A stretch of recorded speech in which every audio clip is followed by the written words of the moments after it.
I am sorry all, I know it's been a while since the last video, or because I decided to take a little bit of a break from it all. But it's good to be back, and we're going to keep it nice and simple in today's video, just to ease ourselves back into things.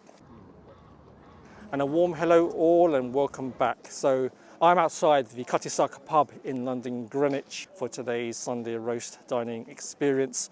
I did cover this pub about a year ago, but just as a pub, so I shall spare you the history and anecdotes on this one. And we're going to focus a little bit more on just the Thames riverside dining and drinking experience that you find on a typical Sunday afternoon here. So enough waffling, you've waited long enough, so I shall see you all inside by the table. Oh, this is a pleasant surprise. I managed to score one of the sought after tables by the bay window. It's normally groups of four, and I'm on my own, so I feel quite a little bit guilty, but also delighted that I've scored one of the prime seating locations. Anyway, see how long I could enjoy this spot of the pub to myself. So yeah, fingers crossed. So it's been a while since I've been doing these videos, so I'm just going to try and ease myself back in, a little bit rusty as well, so I apologise for any obvious mistakes, and I make mistakes all the time anyways. Okay, got my menu here, so let's have a little peruse through. And welcome to the Cutty Sark in Greenwich. Yeah, it's quite a simplified menu, not too overwhelming. The good balance of options here, as you can see, classic pub grub. A bit more emphasis towards perhaps seafood as well, as we're by the river after all. So I'm going to try and shoot for 3 courses today.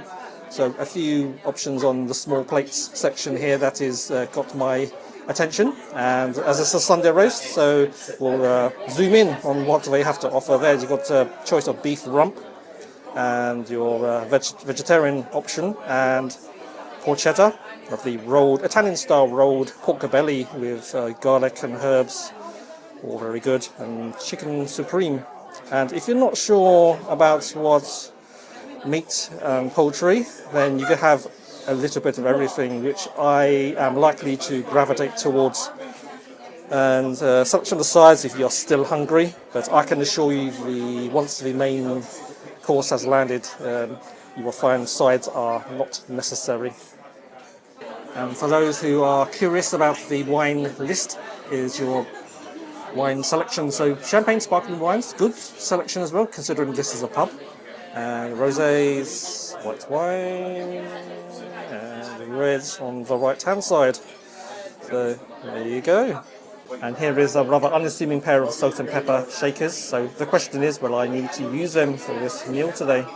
So we are in the thick of the Sunday afternoon roast service in the Cutty Sark pub. So may have to wait a little bit longer than normal for service, but again, no rush, not in a hurry to be anywhere else. So to keep me busy, I got myself a pint of the Young's Ordinary to keep me occupied. So on behalf of the Cutty Sark, cheers, cheers.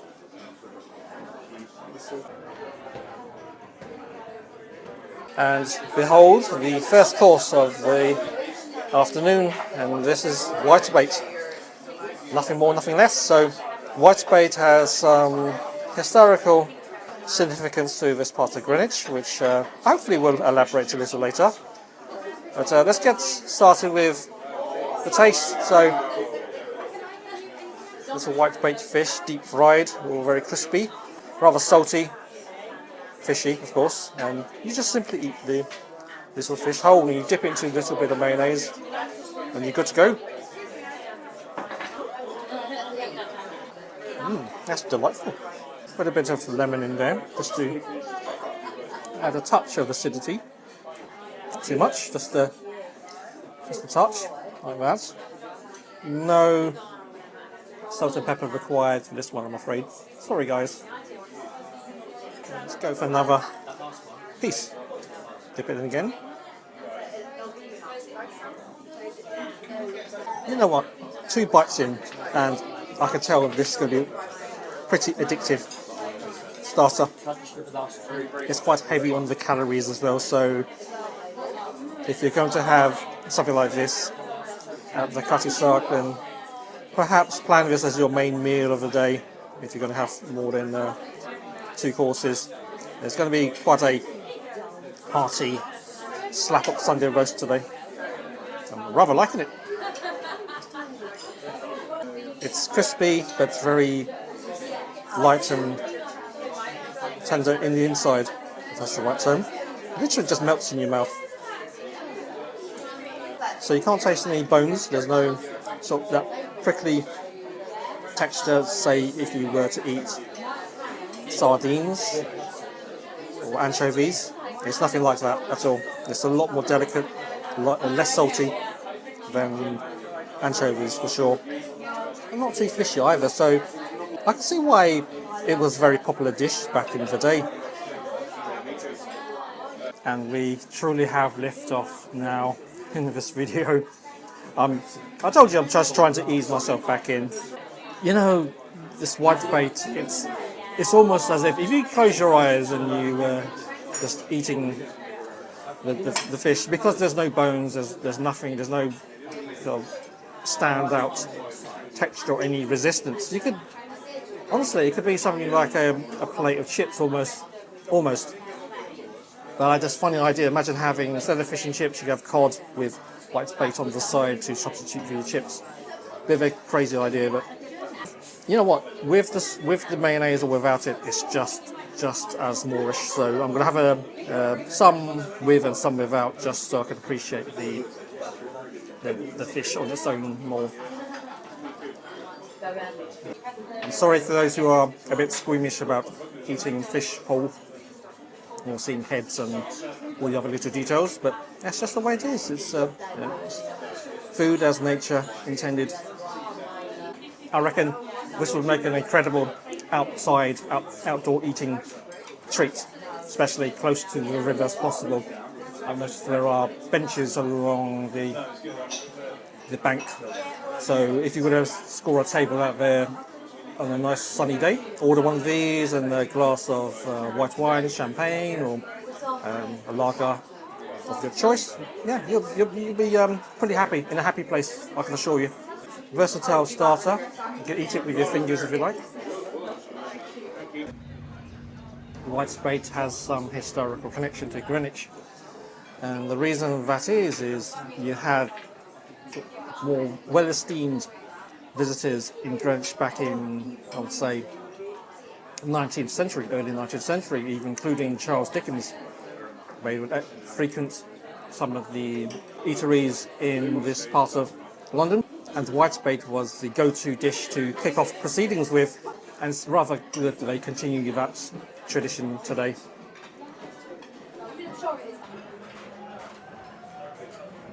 This is seriously addictive. I am halfway through and I can easily hoover this up, no problem. As I'm getting through the dish, you can definitely taste the pepper in there. It's starting with the heat of it is starting to make itself heard. I've noticed it's quite salty as well, as is to be expected. So make sure you've got plenty of beverage to keep your thirst at bay. I'm waffling, so anyway, I told you I'm a bit rusty at this at the moment.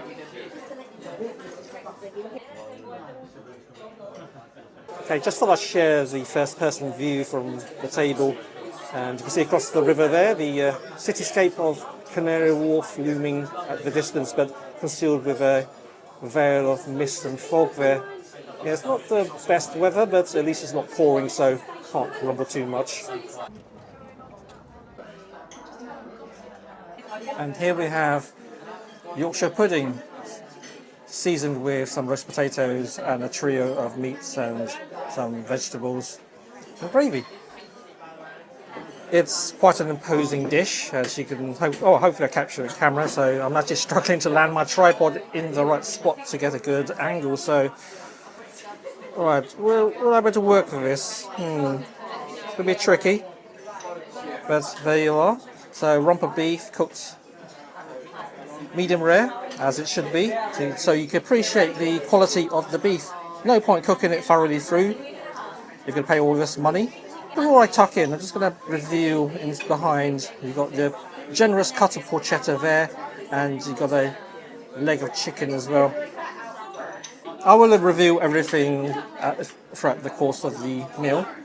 Let's do the beef, as that's the most premium cut out of all of the meats here.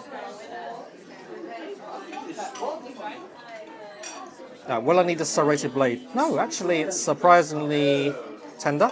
The only tricky piece is the sinew and fat section, but yeah, could be worse. Actually, I may ask for a serrated blade, steak knife even, just to make life easier. I just freed up a piece of beef here. Let's give it a taste. I reckon this was a happy steer or bull. Another piece, and then I will ask for a serrated blade. Okay, take two. So they didn't have a full-blown steak knife, but I've been giving a blade with a serrated knife. So this will be an improvement. I could have just gone on with the standard dining knife. However, any time I can save will go towards other content. So, okay. That being said, this is not the sharpest knife either, so still a bit of prying and efforts involved. But let's just get on with it. It's harder when you're filming yourself eating, but if you're just eating here like a normal, real person, then you'll be fine. Here we go. The beef is very good quality, very sweet, plenty of flavour going on in there. Now let's do the pork. So it comes, you can see the layer crackling outside there. So let's try to get a good cut of everything. So naturally the crackling will be the most resistive part of the pork. Let's get this into one mouthful, shall we? Here we go. There is a delightful layer of crispiness on the outside. So it looks like they caramelized, lightly fried the sides of the pork belly. It adds a little bit more of the caramelization taste to it, but at the cost of some that juicy succulence that you get with pork belly. And I've realised I sound like a food review here, so I need to rein that back. But all in all, it was tasty. Right, so let's cut. Last but not least, let's try a little bit of the chicken. So how do I do this? Let's get this into the right angle, and I can feel some awkward stares in my direction as usual, but I will filter it out from my minds. Naturally, chicken is always going to be very tender, no effort required, but there's a bit of skin in there, there's a bit of the dark meat. Here we go. Plenty of pepper, and the saltiness levels are correct. Good undertone of herbs too. So yummy, comforting piece of chicken too. So also so far so good. Alright, so I deliberately tasted the trio of meats without the gravy. I wanted to appreciate the quality of the protein first. So let's pour some of the gravy on. It's not too thick. Good consistency there. And a little bit into the Yorkshire pudding also. I don't know if you could check the size of this thing. It's fairly formidable. You can see that. Just going to make a fist and just compare the size of the Yorkshire pudding there. So it's quality, but it's sort of quantity, but it's generous portion. And I'm not going to lie to you, I've actually dined here before, and they've actually served larger Yorkshire puddings than that. So you can tell it's not made in some factory. It's all going to be in the hands of somebody who is out in the back. Right, so I thought I'd just try the vegetables. So a little bit of the carrots there. It looks like it's been roasted, so we've got the elements there. Do you remember a time when carrots tasted like carrots? This is certainly it. Abundantly clear that it's grown from the earth and not etched from a 3D printer somewhere in Shenzhen. Yeah, nothing here is generated in AI, by the way, just a disclaimer. I actually forgot the roast potato, so let's give this a shot. Some potatoes look very crispy, some not so, but that's fine. Here's a more of a crispy piece. There you go. So let's give this one a go.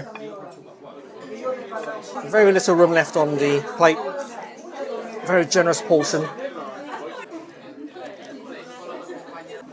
It's my personal preference, but I do prefer a little bit more salt than most others when it comes to fries, chips, potatoes. But, yep. Let's try the other remaining surviving piece here. Your classic roast potato, plenty of flavour inside also. It's not the crispiest outside, you don't have that lovely, you tap it and you hear it almost crack. Not quite so, but all in all, enjoyable. Oh, there's a piece of parsnip under here. Can't seem to escape this particular root vegetable. Very tasty. They roasted it thoroughly. Lovely crispy caramelization on the end. Natural sweetness. All very good. All right, let's get back onto the meat. Let's get back onto the rump of beef. Rump's not the most tender of cuts. However, with a serrated blade, it doesn't take that much effort. You just pry it apart and it's stuck in. The gravy is not overpowering. It's there to accompany the meat, not overpower it or dominate. It's all about balance. Just having some cabbage, just to freshen up the palate a bit. A little bit more of the horchata. If you're a fan of fatty cuts of meat, be this pork or beef, then you are in for a treat.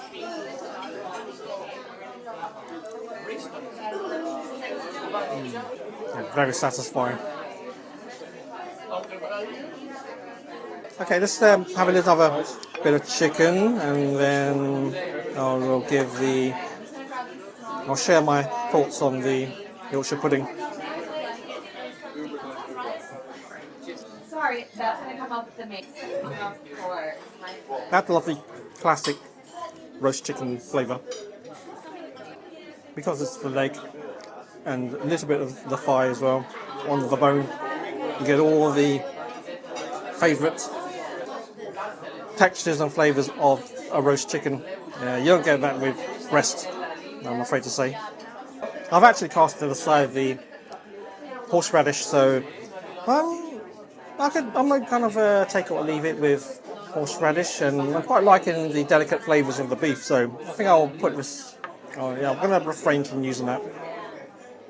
Today it's quite popular to drown everything with sauce and chilies and spices, but as the older I get, the more I veer towards natural flavours, the actual taste and characteristics of the produce itself. Sauces, gravies, they be there to accompany, not take over. How am I going to do this? Right, so not much workspace on here.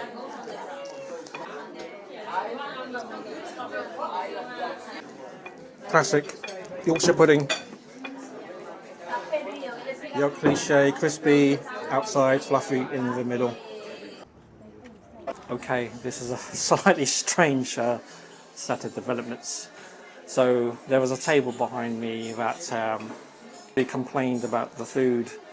They ate it all, because I know they had roast dinner just about, I think they were served about 5 minutes before I was, and they carried on eating it and conversing, went through a bottle of wine, and then kicked off that the food was unacceptable. I even heard one of the members of the table say that the food was right in front of all the other diners who are eating and enjoying their Sunday roast, so it doesn't quite make sense, does it? So I'm a little bit concussed with anger at the moment, and anyway, so they're gone. They've managed to blag a free meal. All they had to pay for was a cheap bottle of red wine and water. That's it. So they've gone home happy. All right, so I'm waiting for the pudding dessert menu to arrive, and I'll have a look through to what they have on offer. I mean, because I've been sitting there for a bit, so I've had time for the food to digest a bit. So I've got a little bit of room to squeeze in a dessert or such, and hopefully cheer myself up a little bit.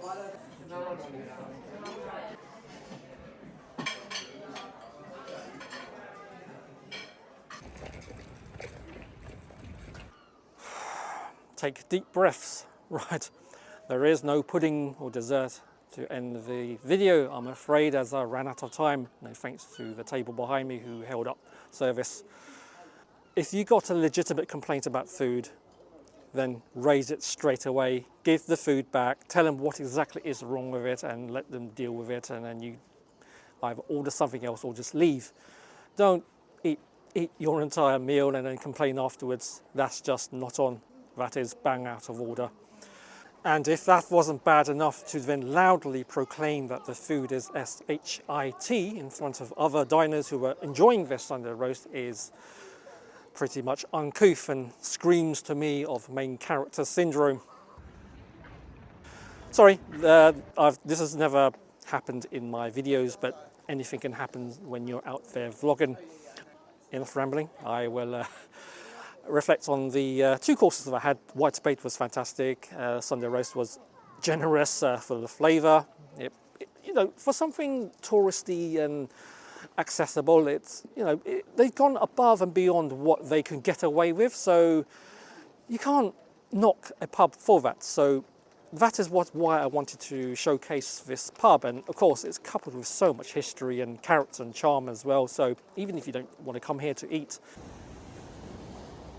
that concludes my visit to the Cutty Sark pub and my first video in a month or so. So yeah, it's a bit of a mixed bag, a mixed experience, but there you have it. And hopefully the next video will go along a little bit more smoothly and I will be a bit more on par in the next one. So until that time, thanks again for watching, and I look forward to seeing you again in the next one. So you all take care now.